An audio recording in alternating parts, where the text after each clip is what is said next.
Welcome everybody to a brand new Record Club episode of the Jams and Tea podcast, where we spin the jams and spill the tea. And this week we are going to be covering August's recommended album. Finally, going to be talking about System of a Down's Toxicity. August, tell us a little bit about System of a Down, Toxicity, and why you chose this album for us to talk about this week.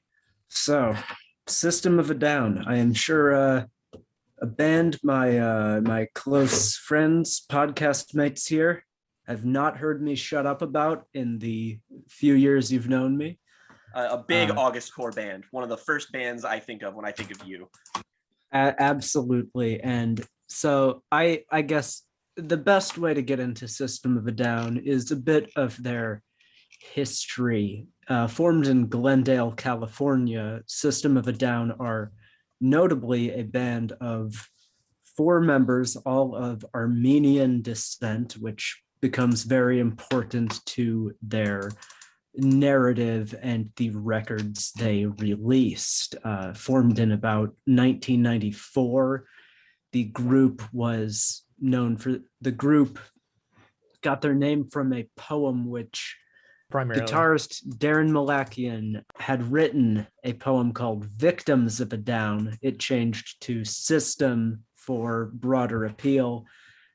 And anyway, the band kind of started to pick up steam, playing shows around the Los Angeles area until 1997, when a certain somebody recognized their talent and even proclaimed them as his favorite band, that being none other than Rick Rubin, You crazy for this one, Rick?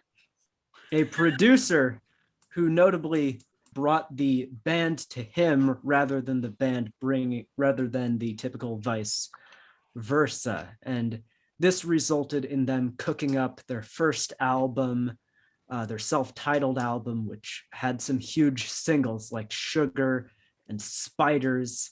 They got a slot in Ozfest, playing before Slayer and Metallica, Slayer being one of their personal heroes musically. And then we get around to September 2001. Shortly after, they intended to do a free parking lot concert for fans, and to kind of as a thank you to launch this new album. They expected somewhere in the ballpark of around 3,000 people, and anywhere from 10,000 to 15,000 ended up showing up to this free concert. And so we've got hype and hype and hype leading up to their second album, Toxicity, which is notably 20 years old and is turned 20 very recently at the time of 4th of September. So the 4th of September. So in the future for us, in the past for you, viewer. So it's always meaningful. We like to make a point of talking about albums when we can make it work around a significant anniversary. And obviously this is worked out fortuitously, but also is tied into a particular era of records and music that is celebrating an anniversary in conjunction with obviously one of the most traumatic events in world history, the 9/11 retrospective. The 9/11 retrospective, unfortunately, weirdly, which is, we've discussed records that loosely fit into a post 9/11 framework in terms of they emotionally emerged, and topically, in some respects, give you a clear picture of the state of America or the state of the world or the emotional mindset of the youth in that time. But obviously, Toxicity is a record that preceded the felling of the Twin Towers. And this band being what they are and writing the way that they do, there's been speculation from some of the weirder corners of I guess, the fan world that in some way there was some kind of knowledge of what was going to happen. And Yeah. allusions threaded into this record. I think in one song, Jet Pilot specifically, has been a song that has been read as being okay.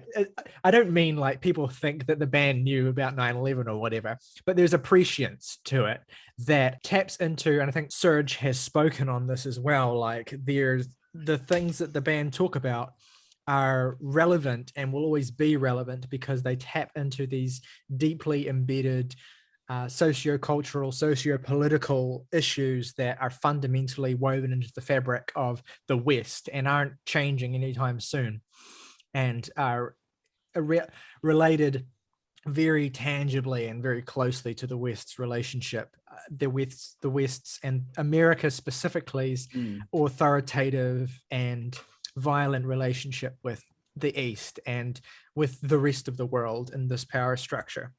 And so ostensibly a song like Jet Pilot would probably be most logical to read as an allusion to a bombing or the Armenian genocide, which a number of songs the band have written is about. But I mean, you could also read as, you know, just generally this allusion to a power entering this landscape from above and then instilling this terror.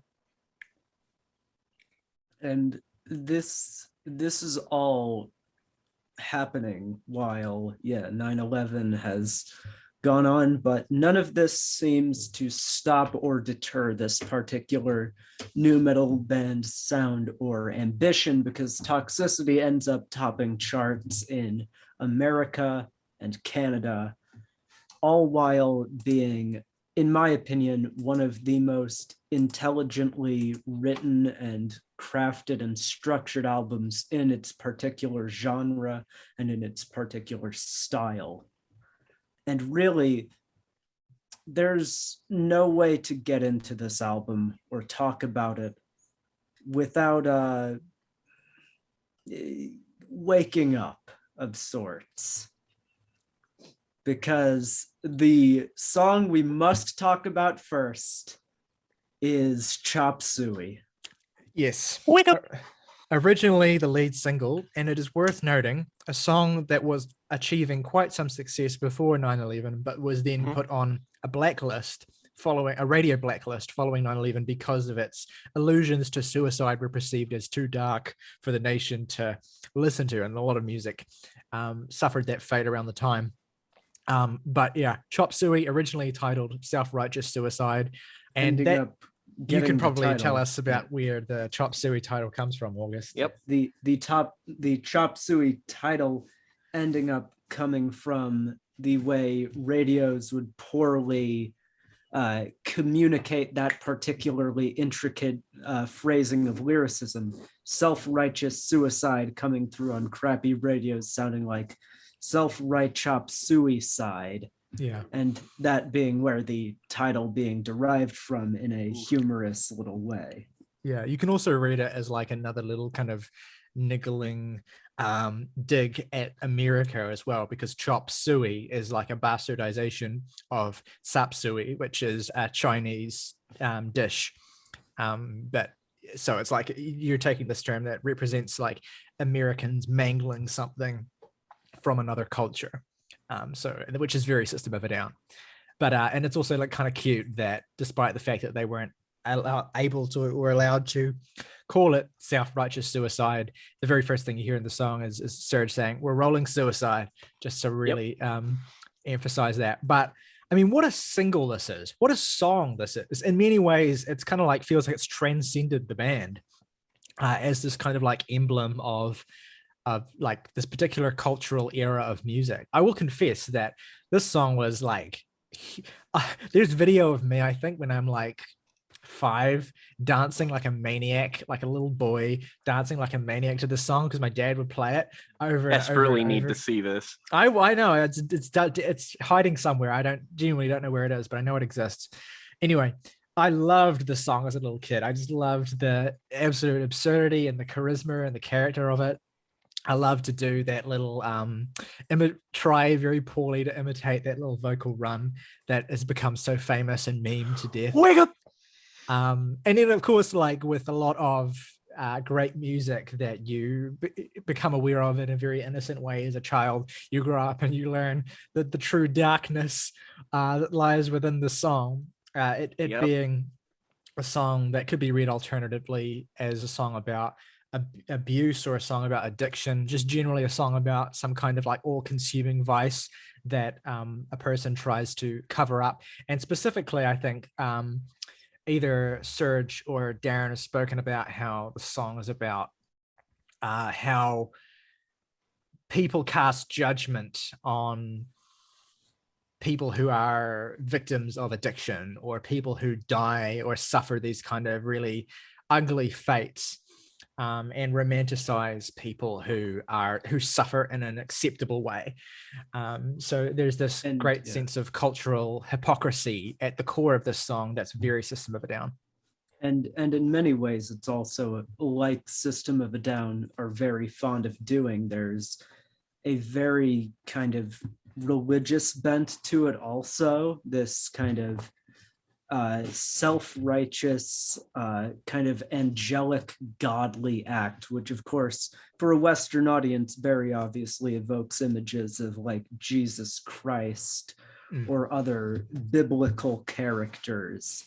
And that's also a very like stereotypical System of a Down thing to do, to use this kind of perversion of religion. And you even see this later on the album in a song like Atwa, or and even at other points in their discography. So this is like a very consistent, strong theme throughout their discography, and this song is There's like an undercurrent of spiritualism. It's pretty heavy. I don't know if that's even the right word to describe it. It's pretty heavy throughout the system music that I've heard, and particularly on this record, if we're to zero in on it. And it's kind of like, I think Serge is so very clearly a religious person. I think that comes across very boldly in a lot of their music, but particularly a song like Science, for instance. So Serge very clearly has this religious, strong, spiritual rooting, but there's a lot of criticism on this record of organized religion. And I think Serge has spoken at length about the, I guess, corruption of spiritualization, of the corruption of spiritual existence by various forms of organized religion that have co-opted it in certain ways and created this corrupt and poisoned well, essentially. So it's a complicated relationship with religion and spirituality on this record. It's not this inherent condemnation of spirituality. It's far from it. In fact, it's this very nuanced take on organized religion that's very kind of culturally rooted. And kind of difficult to unpack, actually. I don't really know if we could fully unpack it, but it becomes an undercurrent of a lot of this music on this record, and occasionally on songs like Science it really comes to the fore, but it's always there in some way. Like, I think particularly on a song like which one is it, Aerials, I think the closing track on this record as well, there's a sense of that too. So yeah, we'll get into it more, I guess, as we discuss songs, but yeah, that's a big part of it, I think. Chop Suey is a great microcosm for not in just the album in general, but honestly my thoughts on the album, which is like, going into this, it's like I've obviously had heard Chop Suey before, and I'd heard songs on this album before from this band, but like going into it, you just, you're expecting to go into, a new metal album, and inherently it's like, I know obviously System of a Down are obviously one of the bands that have come out of that movement looking like, them and Deftones are basically the only two bands to arrive out of that movement who did not completely embarrass themselves and age horrifically. In fact, you could very much argue that System of a Down in particular has only gotten better since. And I once listening to Chop Suey and listening to this album is I expected to enjoy it. I didn't really expect to just come away thinking that not only do I think this song is as popular and as you might accuse it of being overplayed, I think this song is perfect. And I think this album in general, I didn't expect to think this was a properly great album, which I do, there's everything about this song is so fucking iconic. Just like, I feel like people who haven't even heard this song have heard this song, you know, just like through osmosis. Yeah. You have to have experienced like part of it. You know, you have that opening, the boom boom ba-dum, boom ba-dum, ba-dum, boom, It's like, and then the like, And no, please continue, Jake. oh well, like, and then you have the like, it's a great show off for the, you know, Serge as a vocalist who is just goddamned incredible. He's got a like, a lot of my favorite vocalists in metal scenes, they showcase a duality. You know, we talked about Between the Buried and Me today. We talked about you know, Tommy fella, can't remember his last name. You talk about people like yeah, that one. You talk about people like Mikael Ackerfeld, and they obviously have these really disparate qualities in their voice. And not only does Serge contain that, he has like 5 different affectations that he can employ flawlessly, where he's got like the beginning of the song, which is obviously like very melodic and beautiful, where he's just kind of like the self-righteous suicide, like it's got like, it's like so with melody, and then you just go straight into when angels deserve to die. It's so like, I cannot stress how like, yeah, it's like a meme or whatever, but this song goes so fucking hard. I just like, I can't sit still when I listen to this shit. It's so unbelievably, and like that end of where he's just doing that, like the refrain of just like, Father, into your hands I commend my spirit. I'm just like, oh my god. It's blood pumping in all the ways a song like this should be. It's just like every single part of it structurally is completely unique, and yet the band is able to instrumentally give it so much presence and definition that it segues into each part without feeling like it's a disjointed or schizophrenic song. Everything about the song in its disparateness feels strangely natural, and it showcases the absolutely incredible riffs on this album, the growling bass tones, the deep fucking low end that this album is just smothered in. Like every single part of this, the way this album sounds, still sounds absolutely fucking incredible. And like Chop Suey is far from the only great song on here like that, but I'm just so consistently impressed with how well everything about this, and like Chop Suey isn't even like, you know, you can certainly take a lot of interpretations to it and a lot of like see like what the song's about, but like one of the other things that I didn't expect was just, and it's not like it has to do this, but when you're a record that's strictly going for something like this, especially when you start out the album with a song like Prison Song, but like just the politics of this band have aged so well. It's like it loops around into making me feel like depressed, because it's just like, man, these people were on top of this shit in 2001, and we are sitting here 20 years later, and everything they're talking about is still just as, if not even more relevant. It's like, fuck, we live in hell. Yeah. And yeah, that ties so well into that predictive quality we were talking about earlier, where it's like, that's why System of a Down doesn't really age, because they are so in tuned and intelligent with their writing that it can feel so contemporary.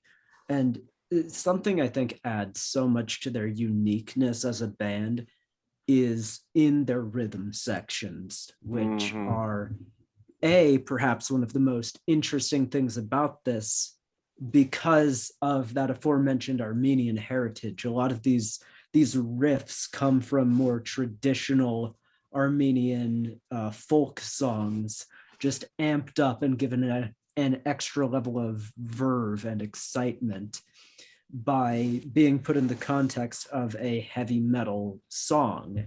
And that's such a unique thing to do that no one, who would think to do that outside of this band? It as Rick Rubin said, it wasn't something people were asking for, but it was something that people got nonetheless. And that's what I think even further helps to set them apart from their contemporaries, because yes, even if the writing was exactly the same on this album, I think it would still be a standout of the era.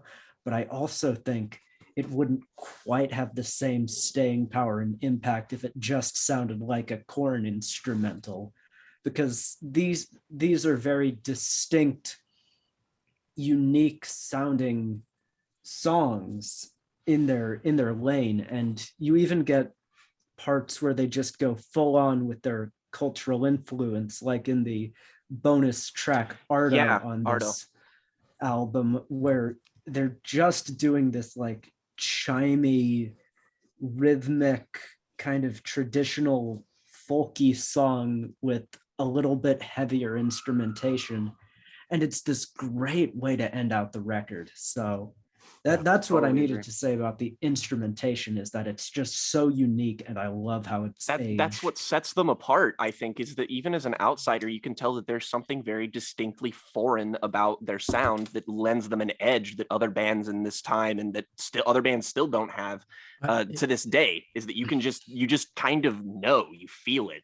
I think the real appeal, and it's just another way of summarizing what you've been saying, is that with System of a Down is that they're familiar but different, and they're so different and so unique in a way that it almost feels wrong to lump them in with any scene that's happening in this time, or even compare them to the work that's happening in any scene in this time, because and the only reason I think that it's done is just because of its sheer proximity to it, and maybe some of the overlap in audience that that are associated with this kind of music, and that it appealed to in its time and still to now. But it has a broad appeal that, and a kind of, which, and I say this not trying to sound pretentious about other forms of metal around this time, because I love a lot of it, but it has a kind of emotional intelligence to it that is almost like a refutation of some of the deliberate immaturity of music around this time. And again, I say that not in a judgmental way. Like, the immaturity of a lot of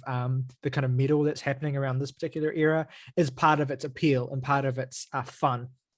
But there's like a sense of real gravity in System of a Down's music that doesn't lose sight of levity either. Like, it's a balance that gives the music a real sort of grit and fun at the same time. And the best System of a Down songs are the ones where they really balance that, where they have a sense of like embracing the absurd and embracing the riotous, but really cementing that within this grander framework. And I think nowhere is that more clearly and efficiently demonstrated than on one of the most iconic System of a Down songs, Prison Song. Yeah, I was gonna say that leads perfectly into that song. Another very important one to address on this album. Love this fucking song. Like, there was a meme I once saw that I'm pretty sure I shared in the music chat that was just like, every System of a Down song is like this, and it's like this person writing this chorus about like the mushroom man does the thing, and like just some irreverent shit, and then it's like the verses are like, it's just the like copy and pasted Wikipedia article for the war on drugs.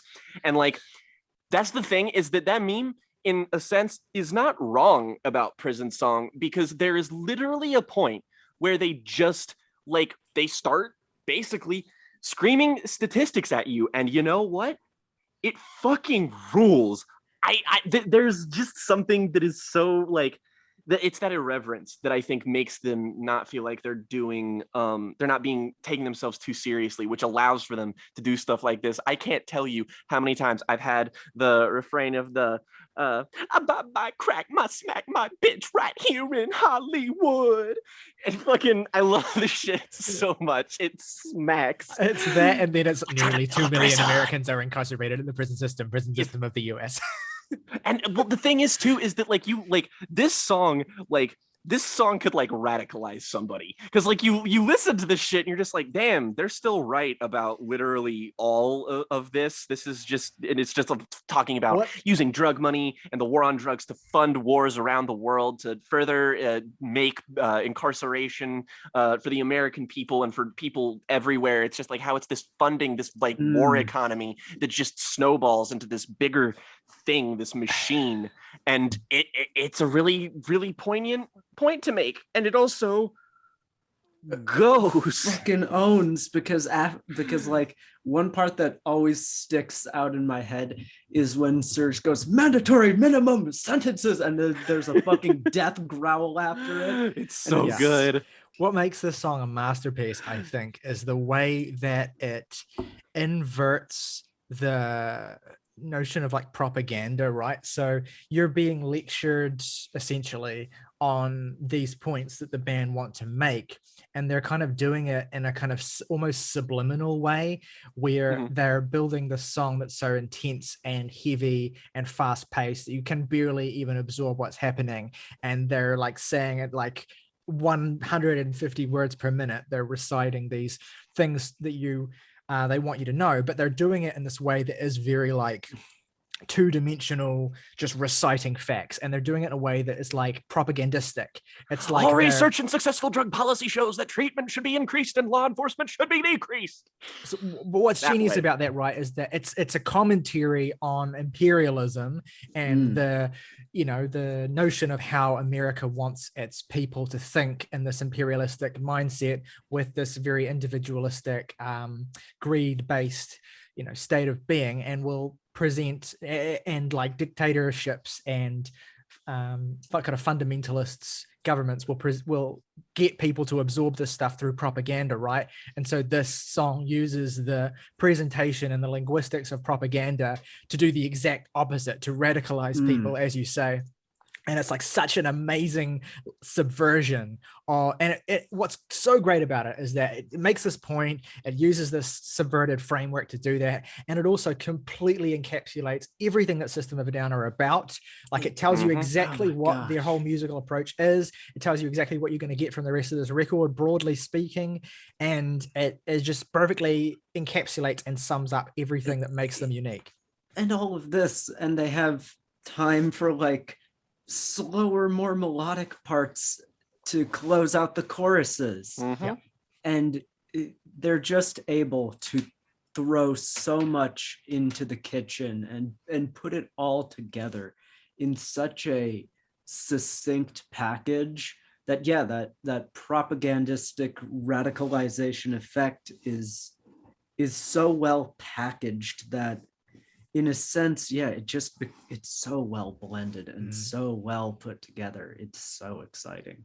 Yeah, and I mean, if we're to dwell on that particular theme of the kind of real political aspect of this record, another song that really jumps out to me in that regard, another highlight, is Deer Dance, which again, it's a sort of a similar approach, except Serge's writing is more sort of poetic here. He has this great way of alternating between a very poetic style, like in lines like "A rush of words pleading to disperse upon your naked walls alive, a political call to fall guy accord, we can't afford to be neutral on a moving train." Like there's that stuff brushing up against that amazing chorus of pushing little children with their fully automatics. They like to push the weak around. Push the weak around. God, that's a great chorus. And it's this very like, again, it's relatively straightforward, and it almost has this kind of like blunt messaging approach of like talking about the ways in which the police abuse the public and military violence and the way in which that is woven into the fabric of America's cultural identity. The lines like, "Beyond the Staples Center, you can see America with its tired poor avenging disgrace, peaceful, loving youth against the brutality of plastic existence."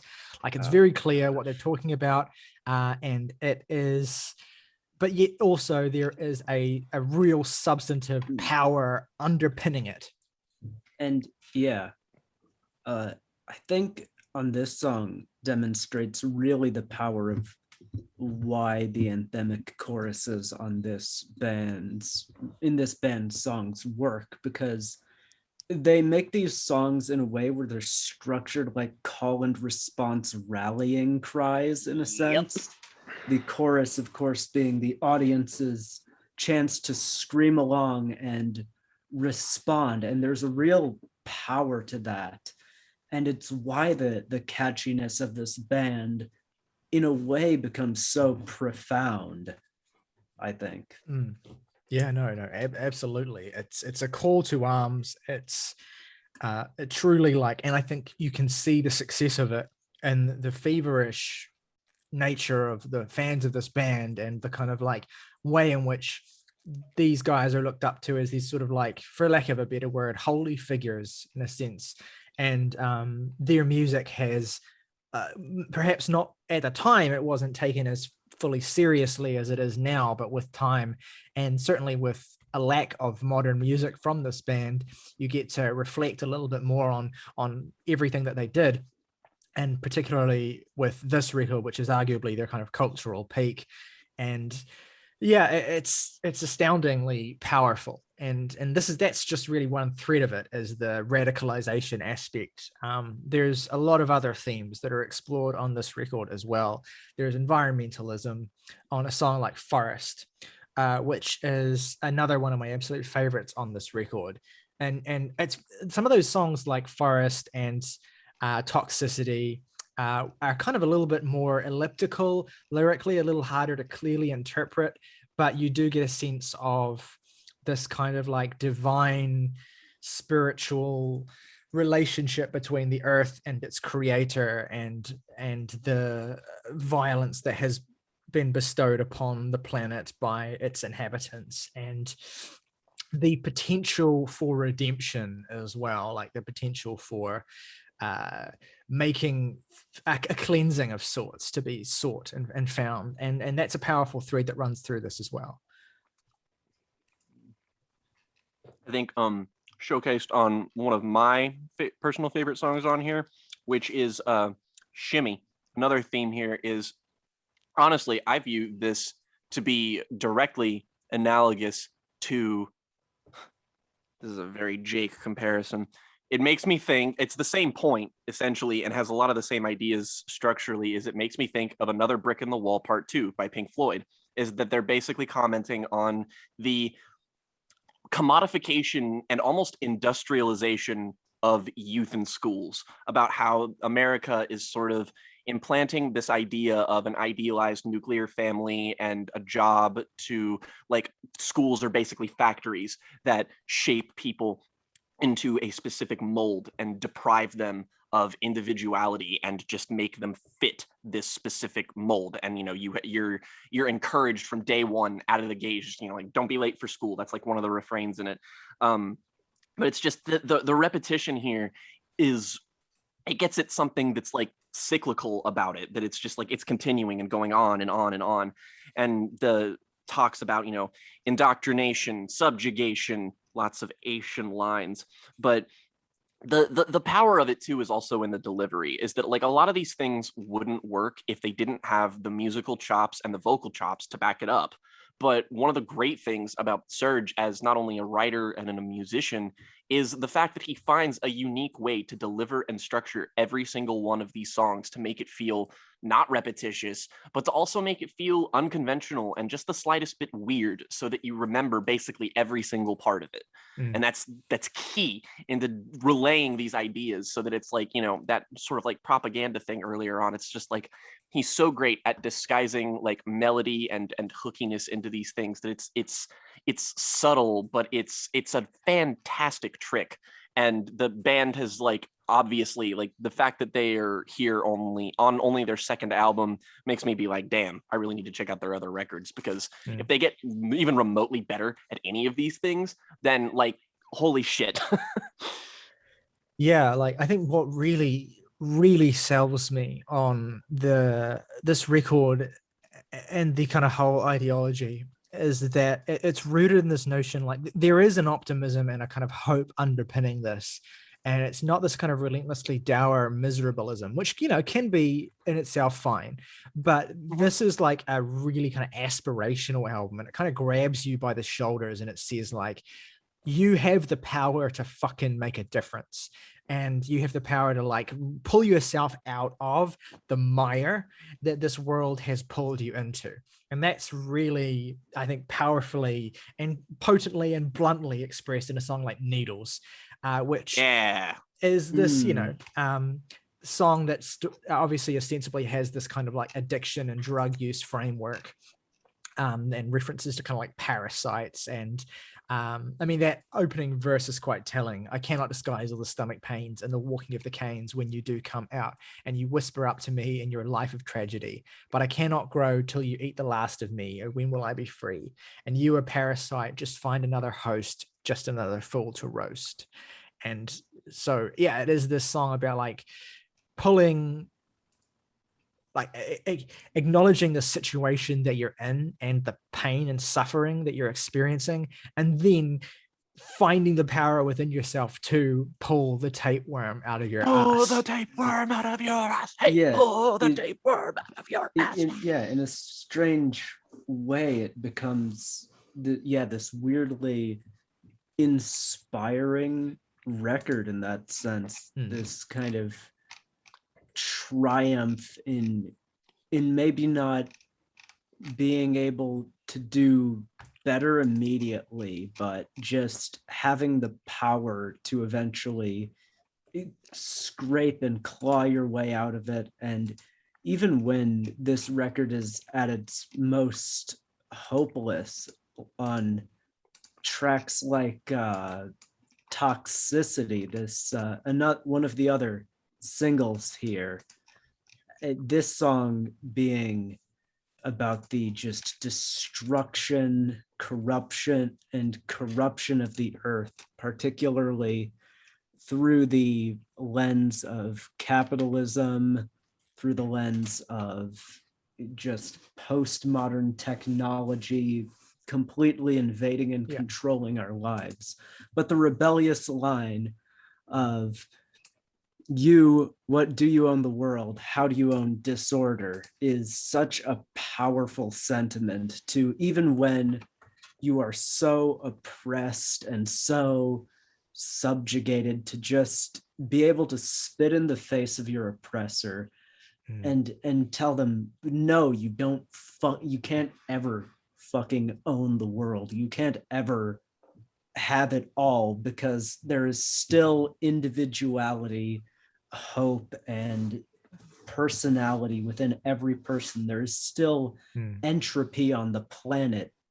Having that fighting spirit is what makes this band and what makes this album so fucking powerful. I completely fucking wholeheartedly agree. That notion of owning disorder, like suggesting that the oppressors would decide, have the power to decide like what the normal is and what isn't normal, and police that.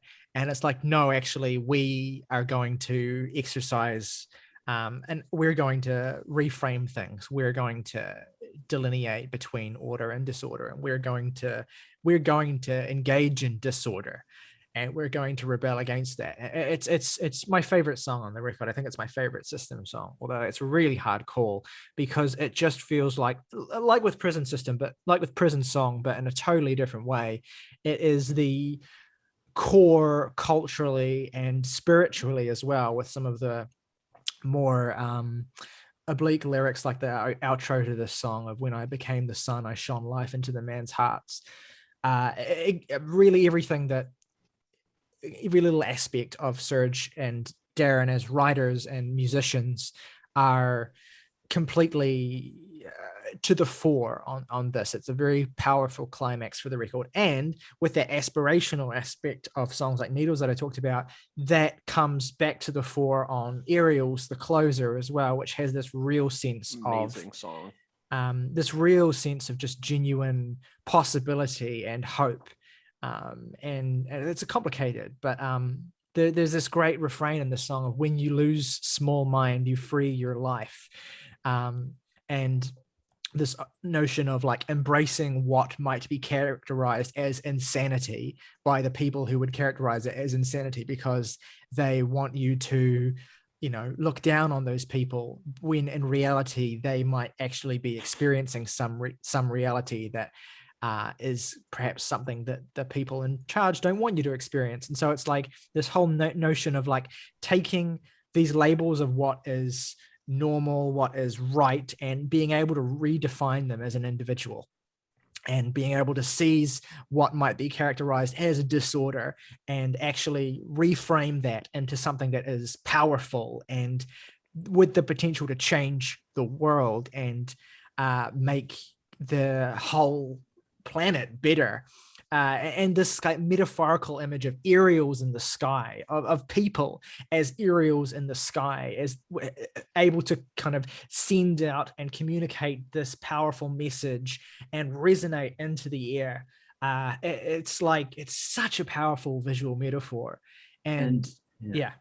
The video here to this song is also kind of reflective of that, showing this child in heavy, really unnatural looking prosthetic makeup, which I think really adds to that image of just ascending beyond an acceptable form into something that is right for yourself. And it's just profound, like genuinely profound way to close out the record, along with that instrumental that follows it. Just absolute baller shit. And there is another aspect of this record I would like to talk about, in that mainly one of the main criticisms of Toxicity is people accusing it of being a singles album, with the singles being kind of the highlights and a lot of the deep cuts kind of just being for shit. So I simply don't agree. Yeah. I'm sorry. What? I mean, like, look, I think it's really more of the fact that the immediacy of the singles and the cultural ubiquity of the singles is almost so ingrained in like our collective consciousness that it can be like, it also has to do with the fact that System are such a singular act, and like how I was talking about how every single song is like structured uniquely and how every part of it's different and the deliveries are all different, and like all of it is so idiosyncratic that like it's really more of a fact that I think people just aren't willing to let these songs settle with them in the way that songs like Toxicity and songs like Chop Suey have. Because tell me that a song like fucking Psycho, like fucking Aerials, like fucking Science, or it isn't catchy as fuck, because it is. The thing is, like, the singles and the most catchiest moments on this record are designed in a very deliberate way to get you in, right? And to hook you in. And then there are moments in the record that are not singles, that are denser, that require more of you. Like, I mean, I've already highlighted Forest, which I think is one of the most beautifully meaningful and quite powerful and poetic songs in the record. Yeah, that's not as immediate as something like Prison Song, or something like Toxicity, but when you really like chew on. Yeah, exactly. It's part of the joy of the record, is you get hooked in by these singular moments, and then you get hit with these freight train, powerful, deeper cuts that really give the record a lot of its meat, for lack of a good word. It makes it more holistic. I think that it would be a little bit like, if everything was like the singles, then I think that would kind of diminish it in a way. It shows you that this band has so much more to offer than just the fact that they could deliver on good singles, which is an important part. But like, I don't know, it just seems a bit dismissive to me to ignore the and it's not like this is like subtle or anything. This is some very obvious merits to these other songs here that I think is just frankly undeniable. But anyway, August, you brought that up. What were you going to say? What I was going to say is, anyone who thinks that is a dumb doo-doo head. But and you're right. Yeah, but seriously, even I think shorter songs on here like Jet Pilot X and Pogo deliver their Pogo. Or Bounce, it's called. Deliver their own kind of unique flair and fun to this album in a way I think could easily be lacking if they were excluded or left on the cutting board. Pogo, perhaps not being the most intelligently written song on here about a gang bang. And yet it still puts a smile on my face every time I hear it. Yeah, it's a very funny song. Absolutely. It does read a little bit as a novelty in the record, but I still enjoy it. Yes. And Yeah, I will confess to those kind of more, I guess, on the road, the songs, basically any song that references groupies on this record, is being like an aspect of the record I don't care for as much. And I think that's really kind of like Bounce, reflected in the fact that Bounce is probably my least favorite song here. yeah, But it's certainly not out of step with the record's levity or like its sense of humor that it has constantly throughout as well, and provides a bit of balance too. Yeah, I wouldn't even say it's terribly out of step with a lot of the commentary being made on the record with this kind of artificiality and subjugation, especially the album's cover being the System of a Down title written in place of the famous Hollywood sign. Here in Hollywood. Yeah. So I think to me that reads as kind of a bit of its own way of commentating on this kind of idealistic Hollywood lifestyle, which is maybe not the record's strongest point. I will confess, I do think a lot of the more general political Armenian genocide stuff hits me a little harder, but I still think it's an important and interesting aspect to acknowledge within the record on songs like Bounce and Psycho. Sure.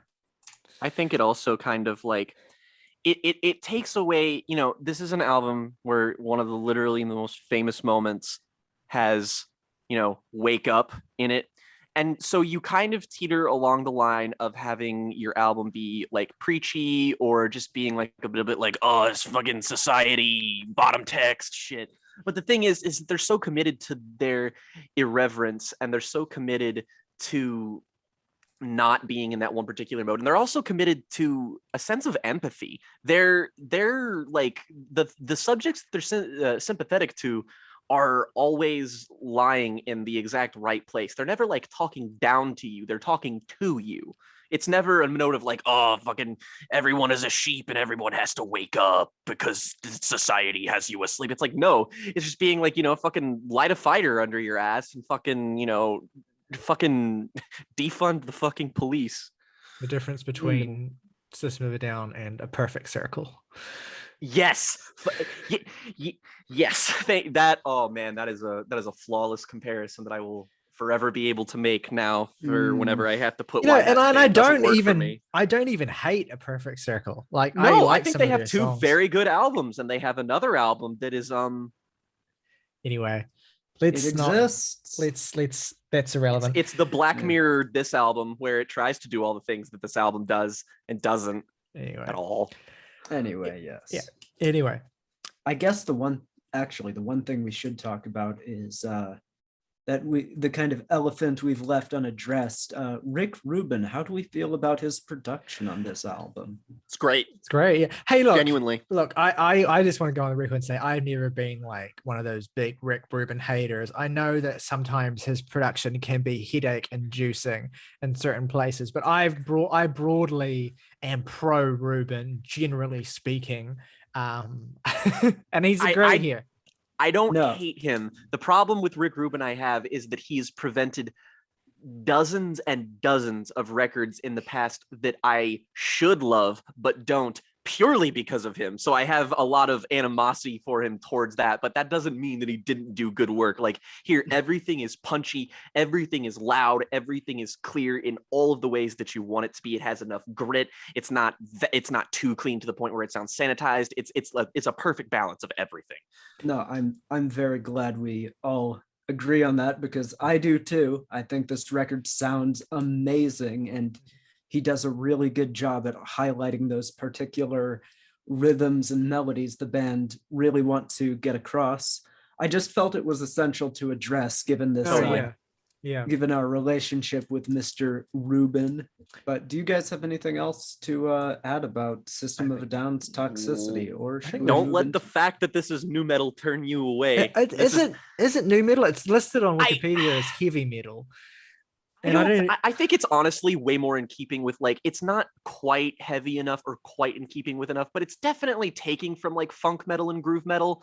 But like, I still think it's new metal, but like in the same way that like Deftones Around the Fur is new metal, in the sense that it's like the skeleton is certainly there, but everything else feels like it's pulling from so many other different genres that it technically also might not be, you know? Yeah. Anyway, hardly worth dwelling on. Yeah. Yeah. You could also just label it alt metal because it falls under that category. That's I think that makes more sense. But anyway, yeah, I think we've pretty much done a pretty good job of summing up most of what is really impressive about this record. Although if there are any System of a Down fans out there who think we've missed anything or want to add to the conversation, hit us up in the comments. We read them all and we'd love to hear from you. But first, let's rate this record on our famous 10-point scale and give it and list our Father favorite tracks. into your hands, I commend my spirit. Jake, what are your 3 favorite tracks, least favorite, and rating out of 10? Gonna be basic and say that one of my 3 favorites is definitely Chop Suey. Also Prison Song, just because yes. And I will say tough toss-up between Shimmy and Aerials, but I'm gonna go with Aerials just because I do think that is a extraordinarily beautiful song that's just very well written and very musically proficient. Least favorite song, probably like Atwa, which like we didn't even talk about that. That's the song that Darren Malakian wrote from the perspective of Charles Manson. Yeah, that's right. Really interesting. I'll have to go back and listen to it just to get that. But I should clarify, not the serial killer Manson, but the disassociated from society Manson. There's a great quote from Malakian where it's like something that the murders are something that Charles Manson tends to really be focused on. I wonder why. Even his so-called family that he's had, there was a method behind what happened there. The Charles Manson everybody sees on TV, everything is always one-sided on television. I don't agree with killing anybody. I don't agree with going in and slashing anybody's throats or anything, writing shit on the walls. That's not what I'm into. That's not the side of Charles Manson. That's not the side of Charles Manson that I'm into. It's more of his ideas and his thoughts on society. So that's an interesting piece of context certainly. for that song. I don't think that's a bad song, by the way. It's purely just a weaker track by merit of the fact that everything else is so strong and has aged so well. And I am going to give the album an 8.5. Beautiful. Sweet. Yeah.